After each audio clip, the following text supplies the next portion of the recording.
The only thing I really want to stress about the Lidia Hwoarang matchup is that be careful with your lows, please. Because if you're not careful with your lows as Hwoarang, you are in a world of pain and you're going to get eaten up and you're going to be afraid of using your own lows, thus not starting up any offense or even checking your opponent in neutral with lows.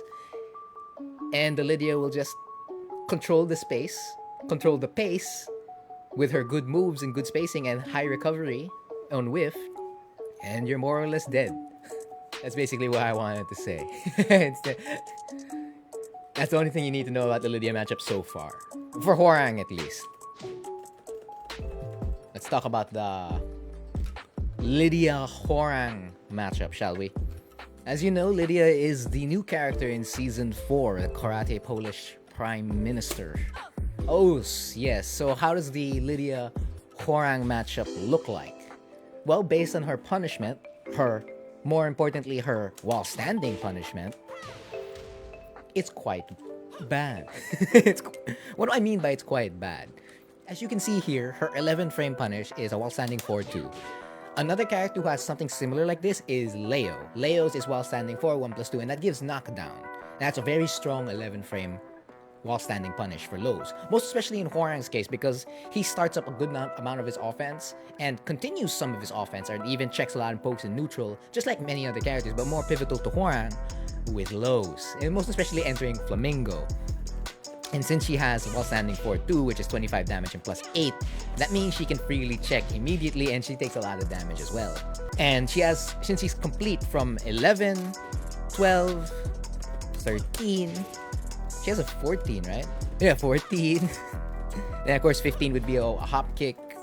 So in that regard, she's complete. One of the few characters in this game who is absolutely complete that requires less execution, dare I say, compared to other characters who may have a complete while standing punish kit. Namely, I guess, the 2D characters. Most of Hwoarang's lows, so if I put all of Hwoarang's lows here, right? So let's say we put the typical down back 3, we put down 4, down back 4 into, you know, right flamingo. Because typically that's what happens. And when you do that, that low's -1. What else? Left flamingo, down back 4, and of course, right foot forward, down 4. These are like most of the lows. But yes, of course, they're demonstrating with the lows. As you can see, this is -13. And of course, let's say the Lidia doesn't even punish optimally. It still doesn't matter because she gets 25 +8 or she gets a knockdown. And of course, if she does punish optimally, she has the choice to keep you standing at 30 damage or knock you down. And as you saw with the while standing 4, if it's near the wall, she can do a rage art, a guaranteed rage art. That's big. Again, that's big. Off a 13 frame punish, you have to remember that. And of course, if you do down 4-4, can she interrupt in between? She cannot. That's good. But at the same time, you're not gonna be letting this go. And if you let that go, she has a 15 frame launcher, which I forgot to mention earlier, but yeah, she does. And she can do a power kick as well, so she's very complete in that regard. And of course, her mix-up, what do you call it? Her options versus are the RFS mix-up, the RFS F4 mix-up, that toothbrush. She has the generic option, so just a clean down 4 will do all the time. And I think if she blocks this, she gets a free FCDF2? No, she doesn't. Okay. She does not. So that balances out, but at the same time, just one generic down 4 is enough, and she'll be more or less fine for as long as you don't do what do you call this, RFS forward 4. Again, like most characters, most of the time they wouldn't have a 12 frame while standing punish. But here in Lydia's case, since she has this, like Leo, when you're fighting Leo, you watch out for this typically. But here, she has the option to either keep you standing or the option to knock you down for big damage. And free Oki mix-up. And of course, one of the other safest lows Hwoarang has is -11. And wow, she gets big damage as well off it. And if I cycle through all the other lows as well, you're gonna notice she keeps getting big damage over and over again. And of course, that's not to disregard her standing punishment. Her standing punishment is very good, but at the same time, slightly not as deadly compared to her. I mean, it's good. It is very good, that's for sure. But at the same time, I don't deem it as deadly in the matchup. So she has the classic 10 frame punish that enters stance, and typically they'll just do something as safe as that. 11. This is the key one, the 11.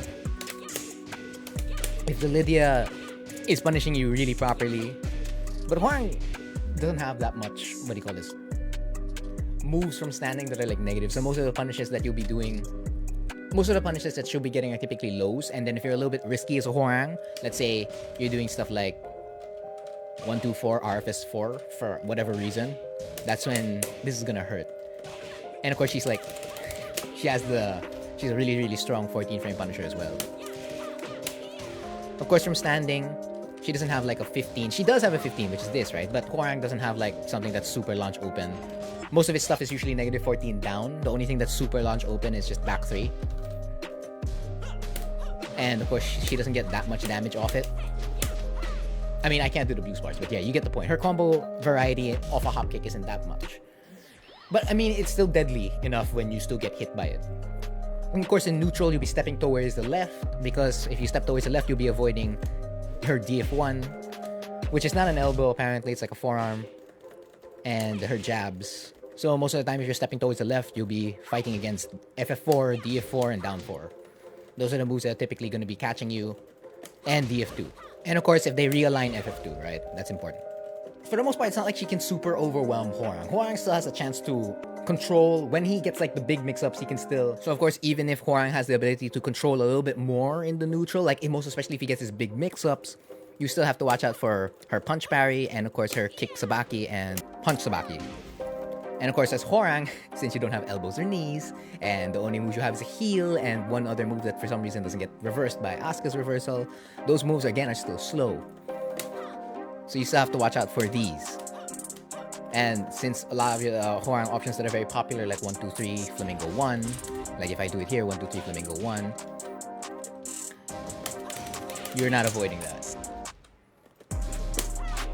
as well. But she can of course do this one. So of course you have to know which Sabaki she can use in a certain situation. That way you can avoid getting blown up that hard. If I do this one, of course her lows, the one that prevents lows, you have to also watch out for that, of course, in certain situations as well. And of course, this move is safe. That's also that you have to remember, just like Asuka's new Sabaki kick punch thing. But again, it's all timing based, and naturally, you have to mix up your timings based on how your opponent reacts, what they know, etc. in the matchup, and of course, via player experience and all that jazz. Of course, if you do let her run her engine, she'll be able to start doing slower moves like this, which keep you, as you can see, major plus frame advantage. And of course, big mix-ups. And of course, if you don't know how to get up properly after these, you're going to get hit by the cheese. Yes, sir, the cheese. And for the most part, she's more or less a straightforward character.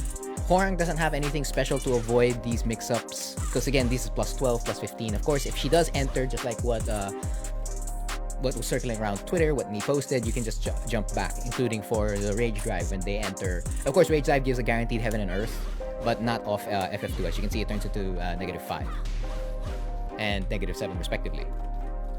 So for the most part, the matchup isn't that bad regards to moreover neutral and offense. But when it comes to defense, most especially the Lidia's defense or punishment is very on point. Most especially the wall standing punishment, again, mind you. You are going to be in a hell of a situation. You're gonna be in a lot of pain for sure. So yeah, setups for backlash again, just to reiterate. Just do anything that puts you in right foot forward and just press backlash. That's as simple as it gets. Anything that puts you in right foot forward. So that's obviously stuff like RFS2, LFS down back 4, LFS back 4. If it hits, not on block, then just backlash.